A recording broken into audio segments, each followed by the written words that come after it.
The Adventures of Huckleberry Finn by Mark Twain. Chapter 13. Well, I catched my breath and most fainted. Shut up on a wreck with such a gang as that. But it warn't no time to be sentimenterin'. We'd got to find that boat now, had to have it for ourselves. So we went a-quakin' and shakin' down the starboard side, and slow work it was, too. Seemed a week before we got to the stern. No sign of a boat. Jim said he didn't believe he could go any further. So scared he hadn't hardly any strength left, he said. But I said, come on. If we get left on this wreck, we are in a fix, sure. So on we prowled again.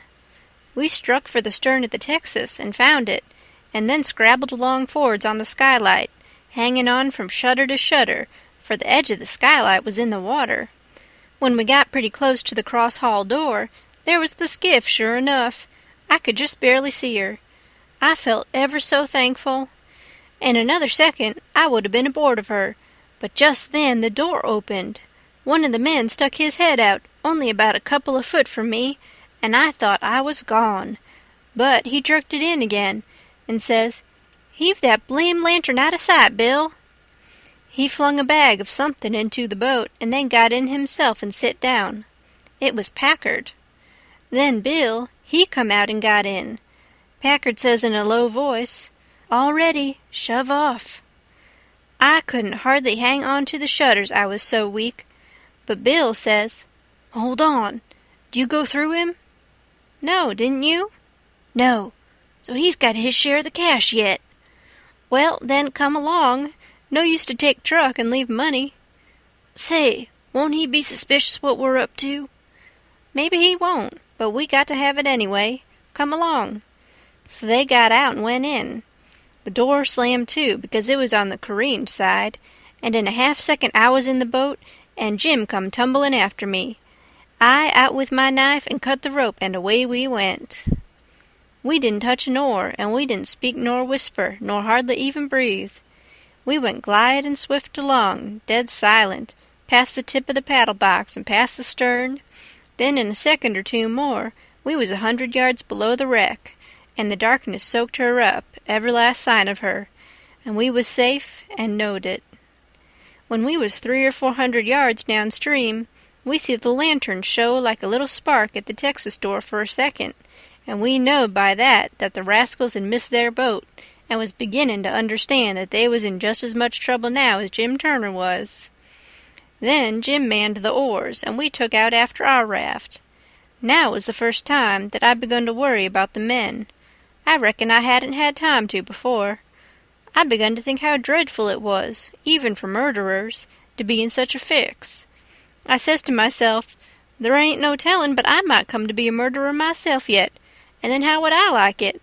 So I says to Jim, the first light we see we'll land 100 yards below it or above it, in a place where it's a good hiding place for you and the skiff, and then I'll go and fix up some kind of a yarn and get somebody to go for that gang and get them out of their scrape so they can be hung when their time comes. But that idea was a failure, for pretty soon it begun to storm again, and this time worse than ever. The rain poured down and never a light showed. Everybody in bed, I reckon. We boomed along down the river, watching for lights and watching for our raft.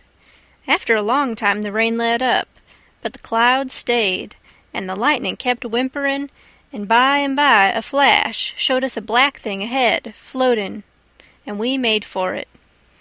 It was the raft, and mighty glad was we to get aboard of it again.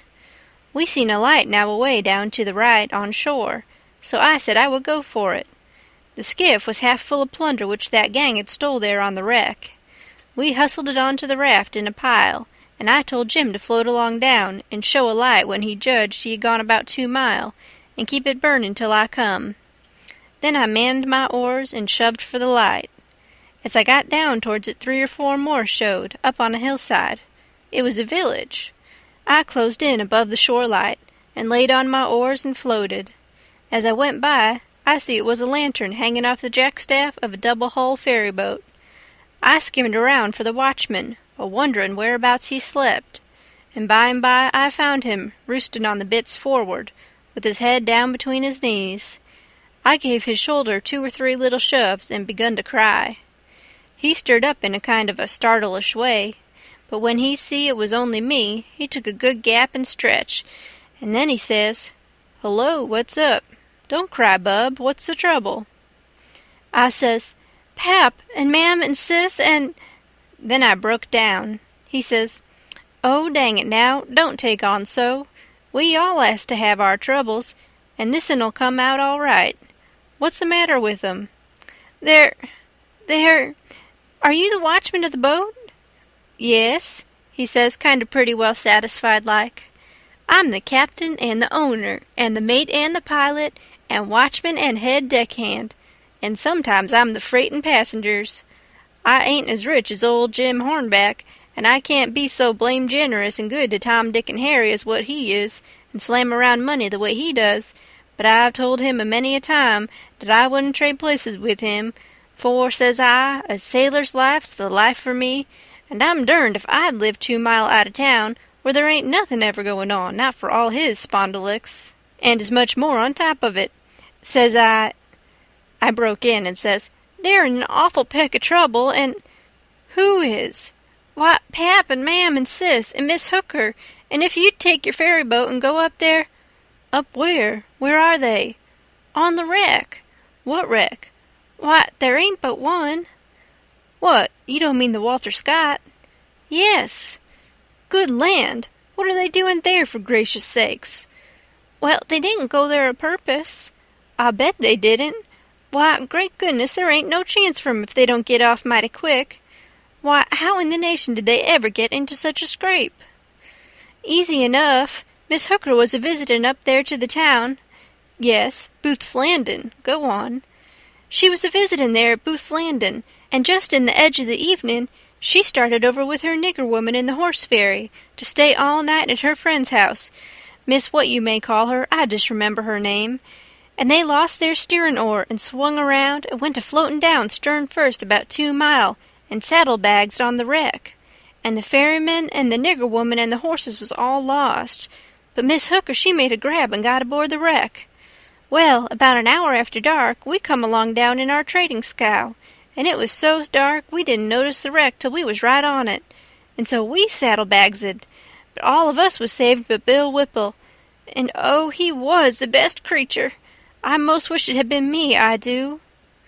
"My George, it's the beatin'est thing I ever struck. And then what did you all do?" "Well, we hollered and took on, but it's so wide there that we couldn't make nobody hear. So Pap said somebody got to get ashore and get help somehow.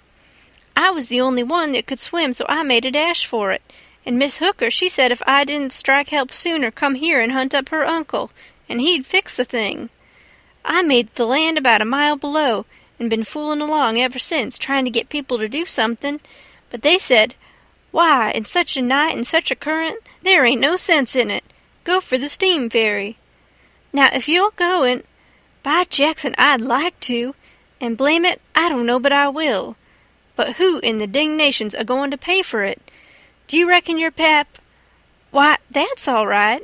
Miss Hooker she told me, particular, that her Uncle Hornback—" "Great guns, is he her uncle? Looky here, you break for that light over yonder way, and turn out west when you get there, and about a quarter of a mile out you'll come to the tavern. Tell him to dart you out to Jim Hornback's, and he'll foot the bill. And don't you fool around any, because he'll want to know the news. Tell him I'll have his niece all safe before he can get to town. Hump yourself now, I'm a-going up around the corner here to roust out my engineer." I struck for the light, but as soon as he turned the corner I went back and got into my skiff and bailed her out, and then pulled up shore in the easy water about 600 yards, and tucked myself in among some wood boats, for I couldn't rest easy till I could see the ferry boat start. But take it all around, I was feeling rather comfortable on account of taking all this trouble for that gang, for not many would have done it. I wish the widow knowed about it. I judge she would be proud of me for helping those rapscallions, because rapscallions and deadbeats is the kind the widow and good people takes the most interest in. Well, before long here comes the wreck, dim and dusky sliding along down. A kind of cold shiver went through me, and then I struck out for her. She was very deep, and I see in a minute there warn't much chance for anybody being alive in her. I pulled all around her and hollered a little, but there wasn't any answer, all dead still. I felt a little bit heavy-hearted about the gang, but not much, for I reckoned if they could stand it I could. Then here comes the ferry boat, so I shoved for the middle of the river on a long downstream slant, and when I judged I was out of eye reach, I laid on my oars and looked back and see her go and smell around the wreck for Miss Hooker's remainders, because the captain would know her Uncle Hornback would want them. And then pretty soon the ferry boat give it up and went for the shore, and I laid into my work and went to booming down the river. It did seem a powerful long time before Jim's light showed up, and when it did show, it looked like it was 1,000 miles off. By the time I got there, the sky was beginning to get a little gray in the east, so we struck for an island and hid the raft and sunk the skiff and turned in and slept like dead people. End of Chapter 13. Chapter 14.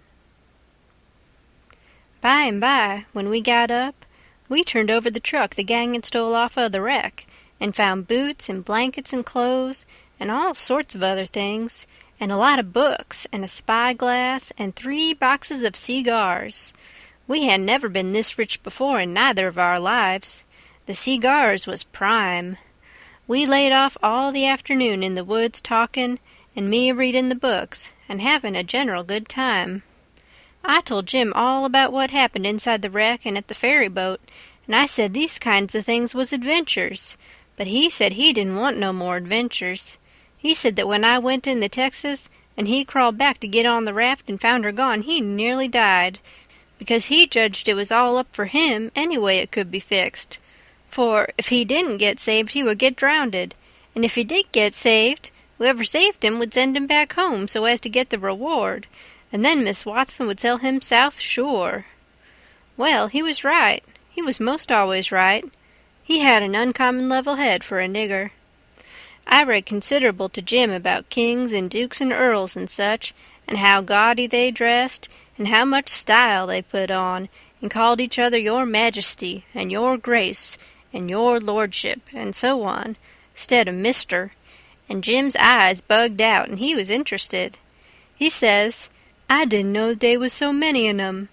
I hain't heard 'bout none on 'em, scasely, but old King Sollerman, unless you counts them kings that's in a pack of cards. How much do a king get?" "Get?" I says. "Why, they get $1,000 a month if they want it. They can have just as much as they want. Everything belongs to them." "Ain't that gay? And what they got to do, Huck?" "They don't do nothing. Why, how you talk. They just set around." "No, is that so?" "Of course it is. They just set around, except maybe when there's a war, then they go to the war. But other times they just lazy around, or go hawking, just hawking and Shh! Do you hear a noise?" We skipped out and looked, but it warn't nothing but the flutter of a steamboat's wheel away down, comin' round the point. So we come back. "Yes," says I, "and other times, when things is dull, they fuss with the Parlymint, and if everybody don't go just so, he whacks their heads off. But mostly they hang round the harem." "Round a which?" "Harem." "What's de harem?" "The place where he keeps his wives. Don't you know about the harem? Solomon had one. He had about 1,000,000 wives." "Why, yes, that's so. I done forgot it. A harem's a boarding house, I reckon. Most likely they has rackety times in the nursery. I reckon the wives quarrels considerable, and that creased the racket. Yet they say Solomon the wisest man that ever live. I don't take no stock in that. Becase, why? Would a wise man want to live in the midst of such a blim-blammin' all the time? No, 'deed he wouldn't. A wise man had taken Bill a biler factory, and then he could shet down the biler factory when he want to rest." "Well, but he was the wisest man anyway, because the widow she told me so her own self." "I don't keer what the widow say. He warn't no wise man nuther. He had some of the dad-fetchedest ways I ever see. Does you know 'bout that child that he is gwine to chop in two?" "Yes, the widow told me all about it." "Well, den, Warn't dat de beatin'est notion in de world? You jes take and look at it a minute. Dat's de stump dere. Dat's one of de women. Here's you. Dat's de other one. I's Sollerman, and dish yer dollar bill's de chile. Bofen you claims it. What does I do? Does I shin around amongst de neighbors and find out which un you de bill do belong to, and hand it over to de right one all safe and sound, de way dat anybody dat had any gumption would? No, I take and whack de bill in two, and give half on it to you, and de other half to the other woman. Dat's de way Solomon was gwine to do wid de chile. Now I want to ask you, what's de use of dat half a bill? Can't buy nothin' wid it. And what use is half a chile? I wouldn't give a dern for 1,000,000 in 'em. But hang it, Jim, you've clean missed the point. Blame it, you've missed it 1,000 mile. Who, me? Go 'long. Don't talk to me about your points. I reckon I know sense when I sees it, and dey ain't no sense in such doin's as dat. Dispute warn't about half a child, dispute was about a whole child, and de man that think he can settle a dispute about a whole child wid a half a child don't know enough to come in out in de rain. Don't talk to me about Solomon, Huck. I knows him by de back. But I tell you, you don't get the point. Blame de point. I reckon I knows what I knows. And mind you, de real point is down furder. It's down deeper. It lays in de way Solomon was raised. You take a man that's got only 1 or 2 chillen. Is dat man gwine to be wasteful of chillen? No, he ain't. He can't afford it. He know how to value 'em. But you take a man that's got about 5,000,000 chillen running around the house, and it's different. He as soon chop a chile in two as a cat. Dey's plenty more. A chile or two, more or less, warn't no consequence to Solomon, dad fetch 'em. I never see such a nigger. If he got a notion in his head once, there warn't no getting it out again. He was the most down on Solomon of any nigger I ever see. So I went to talking about other kings, and let Solomon slide. I told about Louis XVI, that got his head cut off in France long time ago, and about his little boy the Dolphin, that would have been a king, but they took and shut him up in jail, and some say he died there. Po' little chap. But some says he got out and got away and come to America. That's good, but he'll be pooty lonesome. Dey ain't no kings here, is dey, Huck? No. Then he can't get no situation. What he gwine to do? Well, I don't know. Some of them gets on the police, and some of them learns people how to talk French. Why, Huck, don't the French people talk the same way we does? No, Jim, you couldn't understand a word they said. Not a single word. Well, now, I be ding busted. How did dat come? I don't know, but it's so. I got some of their jabber out of a book. Suppose a man was to come to you and say, "Parlez-vous Francie?" What would you think? I wouldn't think nuffin'. I'd take and bust him over the head, dat is, if he warn't white. I wouldn't allow no nigger to call me dat. Shucks, it ain't calling you anything. It's only saying, "Do you know how to talk French?" Well, then, why couldn't he say it? Why, he is a-sayin' it. That's a Frenchman's way of sayin' it. Well, it's a blame ridiculous way, and I don't want to hear no more about it. Dey ain't no sense in it. Looky here, Jim. Does a cat talk like we do? No, a cat don't. Well, does a cow? No, a cow don't nuther. Does a cat talk like a cow, or a cow talk like a cat? No, they don't. It's natural and right for 'em to talk different from each other, ain't it? Course. And ain't it natural and right for a cat and a cow to talk different from us? Why, most surely it is. Well, then, why ain't it natural and right for a Frenchman to talk different from us? You answer me that. Is a cat a man, Huck? No. Well, then, there ain't no sense in a cat talking like a man. Is a cow a man, or is a cow a cat? No, she ain't either of them.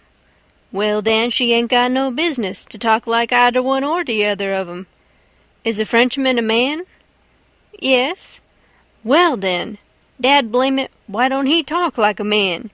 You answer me dat. I see it warn't no use wasting words. You can't learn a nigger to argue. So I quit. End of chapter 14. Chapter 15. We judged that 3 nights more would fetch us to Cairo, at the bottom of Illinois, where the Ohio River comes in, and that was what we was after. We would sell the raft and get on a steamboat and go way up the Ohio amongst the free states, and then be out of trouble. Well, the second night a fog begun to come on, and we made for a towhead to tie to, for it wouldn't do to try to run in a fog. But when I paddled ahead in the canoe, with a line to make fast, there weren't anything but little saplings to tie to. I passed the line around one of them, right on the edge of the cut bank, but there was a stiff current, and the raft come booming down so lively, she tore it out by the roots, and away she went. I see the fog closing down, and it made me so sick and scared I couldn't budge for most a half a minute, it seemed to me. And then there weren't no raft in sight. You couldn't see 20 yards. I jumped into the canoe and run back to the stern and grabbed the paddle and set her back a stroke, but she didn't come. I was in such a hurry I hadn't untied her. I got up and tried to untie her, but I was so excited my hands shook so I couldn't hardly do anything with them. As soon as I got started, I took out after the raft, hot and heavy, right down the towhead. That was all right as far as it went, but the towhead warn't 60 yards long, and the minute I flew by the foot of it, I shot out into the solid white fog, and hadn't no more idea which way I was going than a dead man. Thinks I, it won't do to paddle. First I know I'll run into the bank or a towhead or something. I got to set still and float, and yet it's mighty fidgety business to have to hold your hand still at such a time. I whooped and listened. Away down there somewheres I hears a small whoop, and up comes my spirits. I went tearing after it, listening sharp to hear it again. The next time it come I see I warn't heading for it, but heading away to the right of it. And the next time I was heading away to the left of it, and not gaining on it much either, for I was flying around, this way and that and the other, but it was going straight ahead all the time. I did wish the fool would think to beat a tin pan and beat it all the time, but he never did, and it was the still places between the whoops that was making the trouble for me. Well, I fought along, and directly I hears the whoop behind me. I was tangled good now. That was somebody else's whoop, or else I was turned around. I throwed the paddle down. I hear the whoop again. It was behind me yet, but in a different place. It kept coming and kept changing its place, and I kept answering, till by and by it was in front of me again, and I knowed the current had swung the canoe's head downstream, and I was all right if that was Jim, and not some other raftsman hollerin'. I couldn't tell nothing about voices in a fog, for nothing don't look natural nor sound natural in a fog. The whoopin' went on, and in about a minute I come a-boomin' down on a cut bank with smoky ghosts of big trees on it, and the current throwed me off to the left and shot by, amongst a lot of snags that fairly roared, the current was tearing by them so swift. In another second or two it was solid white and still again. I sat perfectly still then, listening to my heart thump, and I reckon I didn't draw a breath while it thumped 100. I just give up then. I knowed what the matter was. That cut bank was an island, and Jim had gone down the other side of it. It warn't no towhead that you could float by in 10 minutes. It had the big timber of a regular island. It might be 5 or 6 miles long, and more than half a mile wide. I kept quiet with my ears cocked, about 15 minutes, I reckon. I was floating along, of course, 4 or 5 miles an hour, but you don't ever think of that. No, you feel like you were laying dead still on the water, and if a little glimpse of a snag slips by, you don't think to yourself how fast you're going, but you catch your breath and think, my, how that snag's tearing along. If you think it ain't dismal and lonesome out in a fog that way by yourself in the night, you try it once. You'll see. Next, for about a half an hour, I whoops now and then. At last I hears the answer a long ways off, and tries to follow it, but I couldn't do it. And directly I judged I'd got into a nest of towheads, for I had little dim glimpses of them on both sides of me, sometimes just a narrow channel between, and some that I couldn't see I knowed was there because I'd hear the wash of the current against the old dead brush and trash that hung over the banks. Well, I warn't long losing the whoops now amongst the towheads, and I only tried to chase them a little while anyway, because it was worse than chasing a jack-o'-lantern. You never knowed a sound dodge around so, and swap places so quick and so much.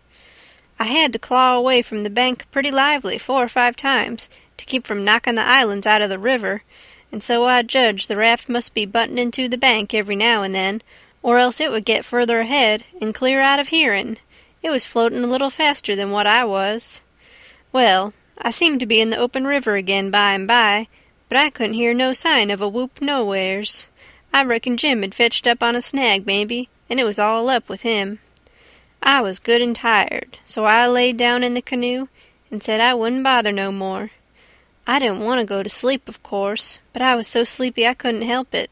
So I thought I would take just one little cat nap. But I reckon it was more than a cat nap, for when I waked up the stars was shining bright, the fog was all gone, and I was spinning down a big bend, stern first. First I didn't know where I was. I thought I was dreaming.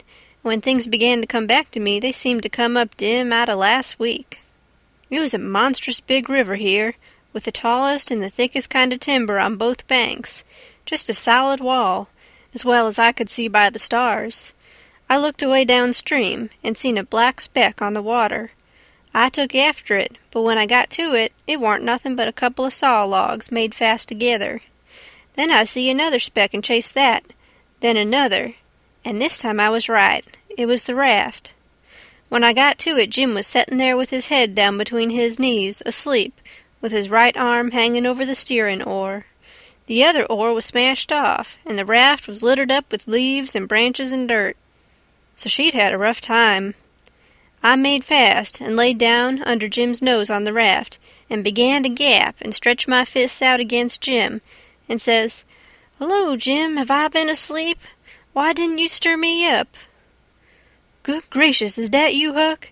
And you ain't dead? You ain't drownded? You's back again? It's too good for true, honey, it's too good for true. Let me look at you, child, let me feel of you. No, you ain't dead. You's back again, live and sound, just the same old Huck. The same old Huck, thanks to goodness." "What's the matter with you, Jim? You been a-drinkin'?" "Drinkin'? Has I been a-drinkin'? Has I had a chance to be a-drinkin'?" "Well, then, what makes you talk so wild?" "How does I talk wild?" "How? Why, hain't you been talking about my comin' back and all that, as if I'd been gone away?" Huck Finn, you look me in the eye. Look me in the eye. Hain't you been gone away?"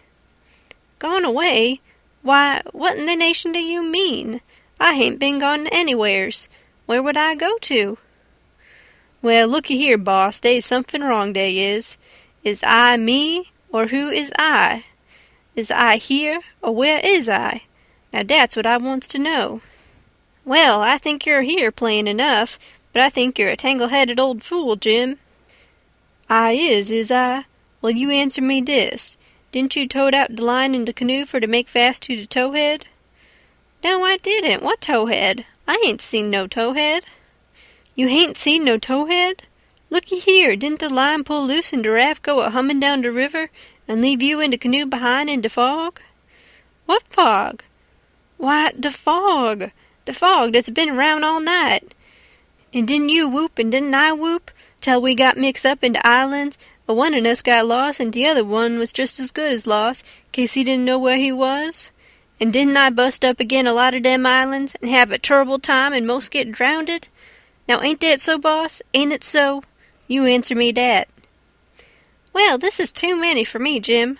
I hain't seen no fog, nor no islands, nor no troubles, nor nothin'. I've been settin' here talkin' with you all night till you went to sleep about 10 minutes ago, and I reckon I done the same. You couldn't have got drunk in that time, so of course you've been dreamin'." "Dad fetch it, how was I gwine to dream all that in 10 minutes?" "Well, hang it all, you did dream it, because there didn't any of it happen." "But, Huck, it's all just as plain to me as—" "It don't make no difference how plain it is, there ain't nothing in it. I know, because I've been here all the time." Jim didn't say nothing for about 5 minutes, but set there studying over it. Then he says, "Well, den, I reckon I did dream it, Huck. But dog my cats if it ain't the powerfulest dream I ever see. And I hain't ever had no dream before that's tied me like this one." "Oh, well, that's all right, because a dream does tire a body like everything sometimes. But this one was a staving dream. Tell me all about it, Jim." So Jim went to work and told me the whole thing right through, just as it happened, only he painted it up considerable. Then he said he must start in and interpret it, because it was sent for a warning. He said the first towhead stood for a man that would try to do us some good, but the current was another man that would get us away from him. The whoops was warnings that would come to us every now and then, and if we didn't try hard to make out to understand them, they'd just take us into bad luck, instead of keeping us out of it. The lot of towheads was troubles we was going to get into with quarrelsome people, and all kinds of mean folks, but if we minded our business and didn't talk back and aggravate them, we would pull through and get out of the fog and into the big clear river, which was the Free States, and wouldn't have no more trouble. It had clouded up pretty dark just after I got onto the raft, but it was clearing up again now. "Oh, well, that's all interpreted well enough as far as it goes, Jim," I says. "But what does these things stand for?" It was the leaves and rubbish on the raft, and the smashed oar. You could see them first-rate now. Jim looked at the trash, and then looked at me, and back at the trash again.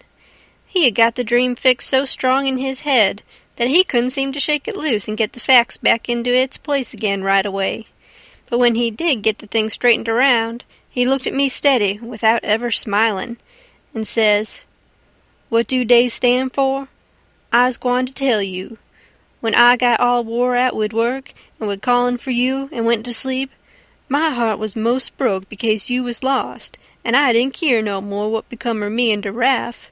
When I wake up and find you back again, all safe and sound, de tears come, and I could 'a' got down on my knees and kissed your foot, I was so thankful. And all you was thinking about was how you could make a fool of old Jim wid a lie. Dat truck is trash, and trash is what people is that puts dirt on de head of their friends and makes 'em ashamed."